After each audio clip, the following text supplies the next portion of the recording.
Assalamualaikum. Waalaikumsalam warahmatullahi wabarakatuh. Aduh. Boleh masuk nih, Kang. Boleh. Mau ngobrol-ngobrol sedikit-sedikit lah, ya. Iya, boleh. Gimana kan? Udah aman? Alhamdulillah, sehat. Wah. Lah, aduh, bisa aja nih. Ya udah nih. Pas ada kamera dan insya Allah nih, kita sore ini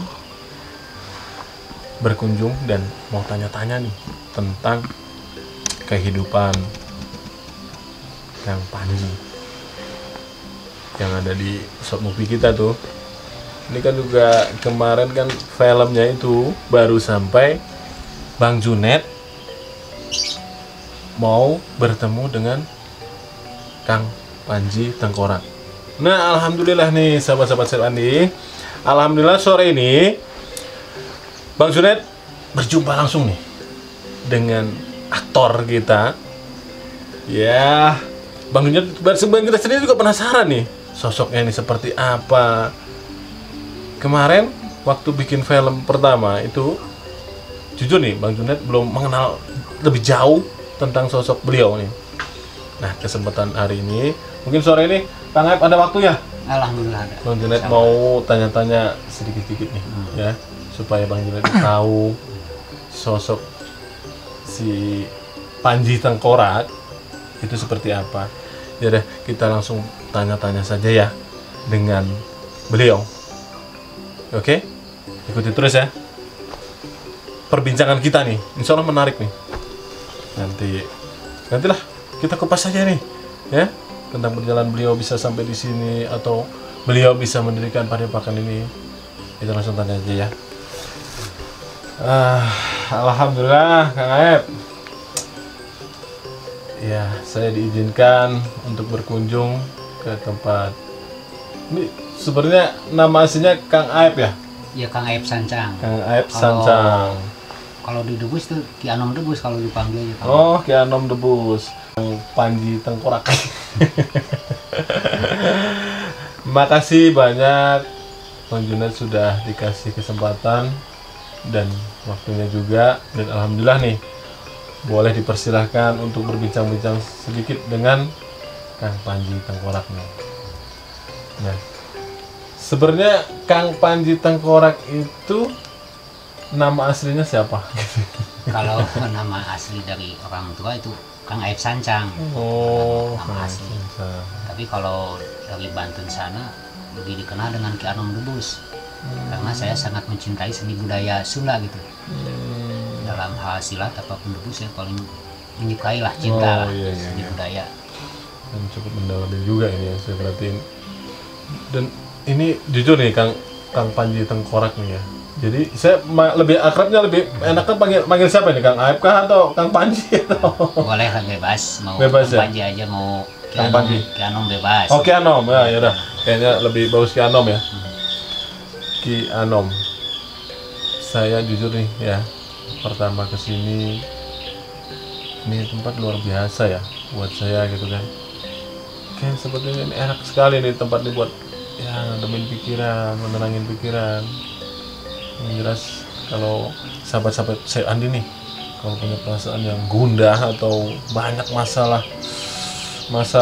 kehidupan, bisa nih berkunjung ke Kang Anom ya, Ki Anom ya, Ki Anom.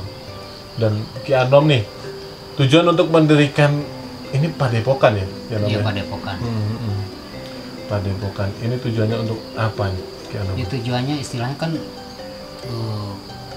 untuk apa? Mendidik lah istilahnya, mendidik siapapun orang kesini. Kalau dia mau istilahnya kan kesini, yang datang ke sini ada mantan preman, kayak mantan penjahat, narapidana, mantan pembunuh. Pada datang ke sini, ya ini dia sharing di sini, dia bertobat. Dari seperti itulah lingkup di sini. Maka di sini kebanyakan orangnya bertato. Kadang ada orang tua yang belajar di sini. Kita sharing, kita mengarahkan siapapun karena kita tidak memandang siapapun dia, brengsek pun dia, sejahat pun apapun dia, kalau mau istilahnya dia bertobat, saya tuntun gitu. Gitu ya. Jadi tujuannya untuk bikin Padepokan ini untuk terbuka, istilahnya terbuka, Iya, terbuka. untuk orang-orang yang mau membenahi diri lah istilahnya, Iya, gitu iya, ya. iya. Dan ya itulah, mau bertobat mungkin. Iya, apalagi kan seperti sekarang ini banyak rumor seperti geng motor, pecandu obat. Betul. Itu kan paling sulit untuk mendidik orang-orang seperti itu kalau kita nggak paham gitu. Makanya kesini kan banyak seperti mantan panglima geng apa gitu, kesini dia bertobat sampai dia direhab, jadi dia bahkan kemungkinan dia kalau dia udah tobat dalam segi ibadah pun mungkin keyakinannya melebihi dari kita, tauhidnya mungkin. Oh betul. Iya, benar. Iya. Karena memang dia udah apa ya namanya, udah benar punya tekad gitu Iya, ya. tekad. Dalam arti pengen merubah diri atau pengen bertobat tadi ya mungkin ya. Pasti ya di sini pasti akan dikasih masukan sama Iya. Ki Anom ini ya gitu ya. Alhamdulillah. Ini kalau saya baca-baca nih Ki Anom ya. Ini di sini ada wah banyak nih tulisan seni bela diri, silat debus, Padepokan Bunga Padi nih. Iya. Boleh nih Ki Anom nih apa ya, menjelaskan tentang arti dari ini nih, apa, seni bela diri debus ini. Iya. Ya, mengenai arti dari bela diri silat debus Padepokan Bunga Padi, boleh dijelaskan gitu kan?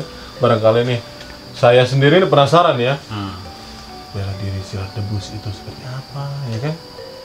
Mungkin sama juga nih sahabat-sahabat Chef Andi yang belum tahu tentang debus, nanti bisa nih saya sendiri Sebetulnya tentang masalah debus saya juga kurang begitu mendalami, tapi saya tahu itu tentang debus karena kan sebagian orang banyak yang menganggap bahwa itu debus ada apalah, ilmu apalah. Ya, Kadang ada yang dikait-kaitkan bahwa itu syirik. Menurut saya enggak, gitu, karena gitu. itu cara untuk membuktikan bahwa kekuasaan ilmu Allah itu ada. Karena waktu zaman dulu pejuang terus orang tua kita kan melawan penjajah, dia senjatanya kan seperti bambu uji kan, kalau logika nggak main. Iya betul. Kalau dia nggak mempunyai ilmu kanuragan seperti itu. Ya untuk melawan penjajah itu ya, melawannya ya benar ya, penjajah dulu. Kalau nggak salah itu dulu penciptanya itu Sultan Hasanuddin.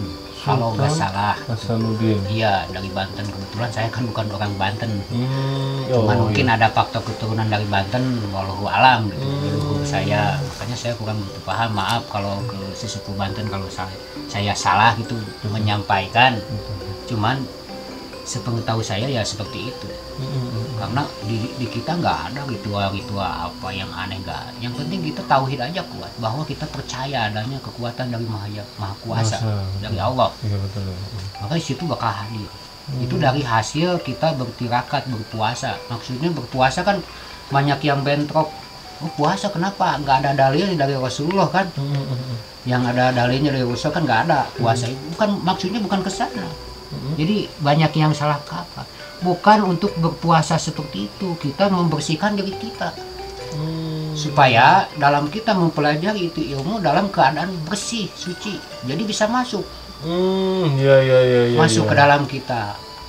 Mau bisa masuk ilmu gimana kalau kita kelakuannya nggak jelas, sering maksiat, mau nempel di mana itu kekuasaan yang Maha Kuasa, ilmunya Allah kan nggak mungkin. Ya seperti itulah kurang lebih. Iya. Berarti Ki Anom ya, kalau apa ya, mau mendalami ya ilmu atau mensucikan diri itu butuh mungkin niat yang sungguh-sungguh dari diri sendiri gitu kan, ingin merubah, ingin bertobat gitu kan, dan benar-benar masih stop melakukan hal-hal yang gitu ya, yang merugikan orang lain lah, betul. kemaksiatan itu. Iya. Betul. Tadi saya agak menarik tadi nih, yang perbincangan kita awal tadi tentang siapa tadi? Para Para mantan betul ya. Terus bisa bisa kesini intinya gitu kan. Mereka tuh biasanya tahu dari siapa gitu kan.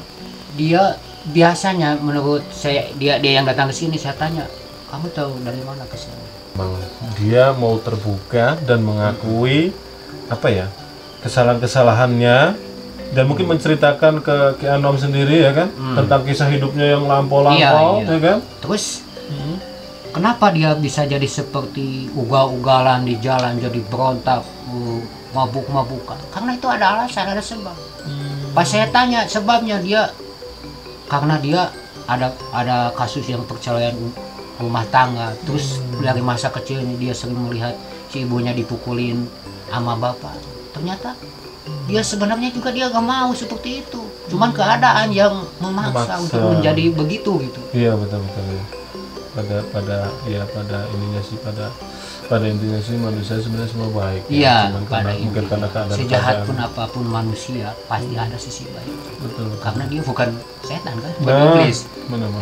Makanya saya gak pandang bulu, mau dia tatonya segimana, mau pernah ngebunuh segimana, asal dia mau bertaubat, ayo kita bantu. Dan alhamdulillah tuh orang-orang yang seperti itu ya, maksudnya setelah kesini itu kehidupannya berubah benar gitu ya. Alhamdulillah berubah. Ya, dia sering banyak berzikir, sholat, apalagi sholat yang paling utama dia berzikir. Terus sering banyak menahan nafsu lah, dia banyak mengalah. Kalau dulu kan arogan, kamu tuh hantem aja, main bacok apa gitu. Sekarang enggak, alhamdulillah. Dan mungkin ya slogan Kang Anom ini di sini tertulis, semakin berisi semakin merunduk. Iya. Kita harus seperti itu kali ya. Seperti padi kan. Betul. Kalau padi kan semakin berisi, kita semakin merunduk. Harus seperti itu kita. Jangan kita semakin isi semakin sombong. Itu kan sepandai apapun, sejago apapun, setinggi apapun ilmu, kalau ada sedikit pun sifat sombong hancur lah. Hancur. Iya. Tapi itu dari Ki Anom ini sendiri itu pasti terapkan seperti itu dulu ya sebelum merubah. Iya. Karena di sini kita istilahnya punya aturan. Datang ke sini kalau mau mengikuti dengan cara saya, mari. Kalau enggak ya udah, saya enggak memaksa. Iya, maksudnya saya enggak terima gitu ya. Iya, kalau benar-benar dia mau tobat ya ikuti aturan saya ya boleh. Betul. Ya misalnya Ki Anom akan kasih ya mungkin ilmu Ki Anom sendiri ya kan, buat orang-orang seperti tapi jelas, untuk istilahnya kan kita mengajarkan ilmu supaya dia nantinya keluar dari lingkup itu, dia bisa bermanfaat. Makanya saya ajarkan seperti terapi listrik, terapi telur, ya ada itu. Iya. Intinya kan ada pepatah bilang kan, sebaik-baik manusia yang banyak bermanfaat bagi orang lain. Saya dipakai slogan itu. Iya betul.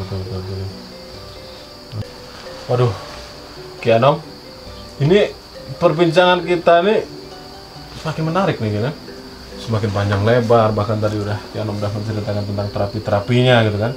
Tapi ngomong-ngomong Ki Anom nih ya, saya ini malah belum tahu nih gitu kan, dalam arti belum tahu nih Ki Anom ini asal dari mana, dan mungkin dulu pernah belajar ini semua ini gitu kan, ilmu ini semua ini dari mana gitu kan.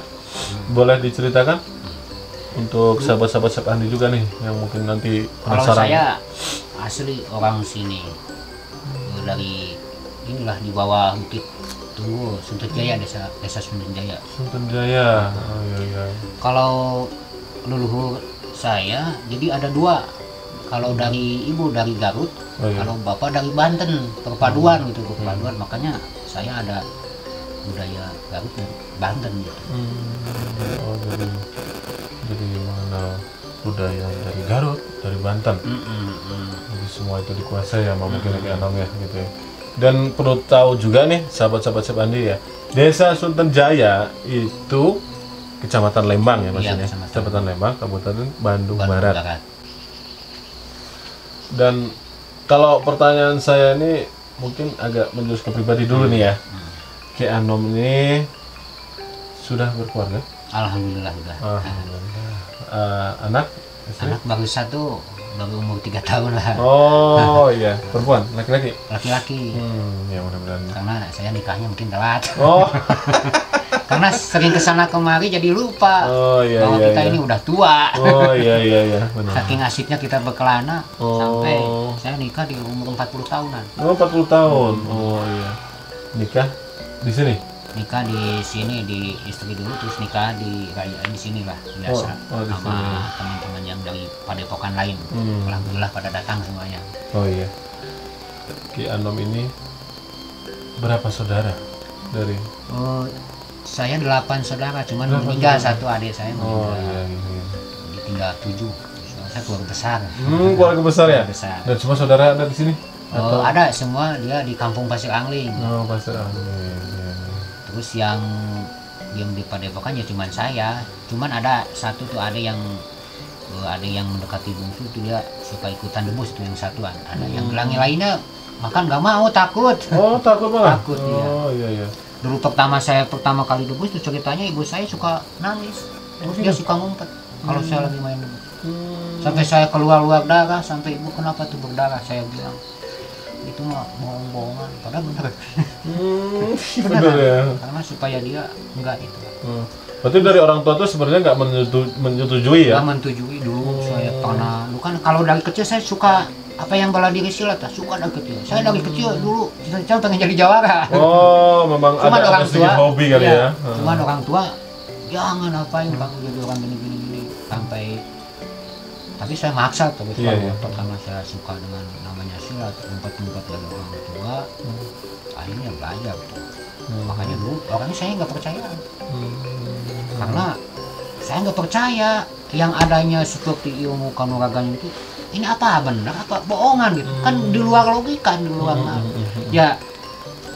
Berawal dari sana saya nggak percaya bahwa itu mau membuktikan, saya harus belajar benar enggak ini ada.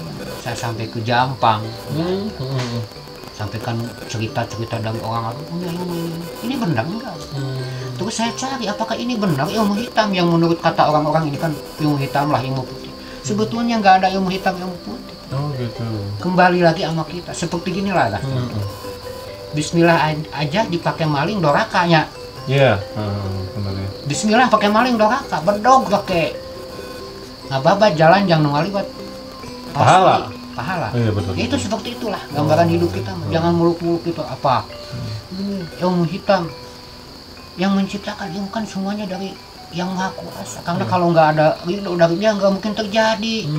Iya, Karena betul. kita juga meminta kepada Allah, Betul. bukan ke yang lain-lain. Iya. Makanya ketika ketika kita tidak paham tentang sebuah ilmu, sebuah apa, jangan kita langsung memponis bahwa ini aliran ini. Enggak. Maka saya netral saya. Berarti sebenarnya pada dasarnya tuh semua ilmu tuh bagus ya. Cuman bagaimana si yang punya ilmu ini menerapkan Iya, ilmu itu ya. menggunakannya. Iya betul, menggunakannya gitu Karena ya. di apapun juga pasti ada oknum. Itu yang saya teliti. Pasti di dalam apapun di agama, Iya. di golongan padepokan, jawara, pasti ada oknum. Karena manusia tidak sama. Ada sifat-sifat tertentu di sini. Karena maka prinsip saya begini, yang pertama harus diselamatkan kita diri kita sendiri. Selamatkan aja kita diri sendiri. Yang kedua, selamatkan keluarga kita kalau kita udah berkeluarga. Gimana kita mau menyelamatkan keluarga kalau kita masih bobrok? Mau mengasih contoh seperti apa? Makanya selamatkan diri kita. Baru keluarga, setelah itu baru selamatkan saudara-saudara kita. Dan setelah itu lagi selamatkan orang lain. Cek bahasa Sunama memeh eta kabatuk teh selamatkanlah di orang pribadi, selamatkanlah keluarga, selamatkanlah dulu ajak batur aja ku bahasa lisan anu hade. Karena itu lisan sangat seperti contoh Rasulullah kan dia mengajarkan dengan akhlak. Iya. Tapi kalau manusia saya perhatikan dia bicara dulu, tapi akhlaknya jauh. Makanya orang yang mendengar jenuh terus dia paling di belakang nyinyir tuh. Karena kenapa? Salah, ada yang salah di diri kita. Ada yang salah. Iya betul. Rasul dia contoh dulu, baru dia menerangkan. Kalau kita menerangkan terus, kalau menerangkan anak kecil juga bisa. Iya benar ya, kalau hanya bicara gitu ya. Ya itulah sebetulnya kehidupan. Saya mah cuma pemerhati, tapi saya mah istilahnya kalau kita mau mengajarkan agama kita ajak saudara-saudara kita dengan bahasa lisan yang bagus, ada sopan santun.